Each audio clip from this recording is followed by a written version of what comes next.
देश की सबसे बड़ी पार्टी रही कांग्रेस अब सिर्फ 2 राज्यों छत्तीसगढ़ और राजस्थान में सिमट कर रह गई है। आलम यह है कि अब तो राज्यसभा में कांग्रेस पूरी तरह से कमजोर पड़ गई, तो वहीं बीजेपी ने 100 से ज्यादा सीटों पर कब्जा कर लिया है। इस बीच कांग्रेस की हालत को देखते हुए कांग्रेस अध्यक्ष सोनिया गांधी ने संसद भवन में आज संसदीय दल की बैठक की। इस दौरान उन्होंने कांग्रेस नेताओं को फिर से एकजुट होकर कांग्रेस को मजबूत करने की बात कही। इसके साथ ही सोनिया ने कहा कि CWC की मीटिंग भी जल्द बुलाई जाएगी। साथ ही जल्द ही चिंतन शिविर के आयोजन की बात भी कही। उन्होंने पार्टी की मजबूती पर जोर दिया और कहा कि वक्त है कि कांग्रेस के नेता आपसी मतभेद भुलाकर पार्टी को मजबूत करें, क्योंकि देश के लिए कांग्रेस जरूरी है।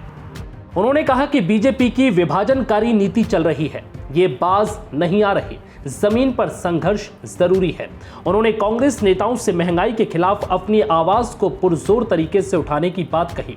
जरूरी चीजों की बढ़ती कीमतों को लेकर उन्होंने सरकार पर भी निशाना साधा। सोनिया गांधी ने CPP की बैठक में कहा कि पार्टी में एकता सर्वोपरि है और मैं इसे सुनिश्चित करने के लिए हर कदम उठाने को तैयार हूं। जो सुझाव मिले हैं उन पर काम कर रहे हैं।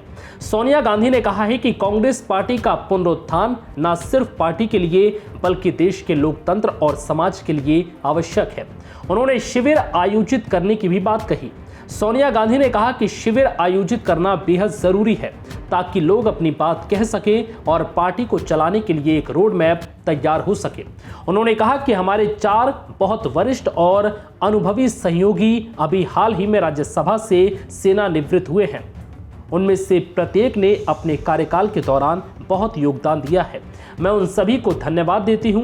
मुझे विश्वास है कि वो सभी सार्वजनिक और राजनीतिक जीवन में किसी न किसी तरह से जुड़े रहेंगे और हमारी पार्टी को मजबूत करने के लिए काम करना जारी रखेंगे।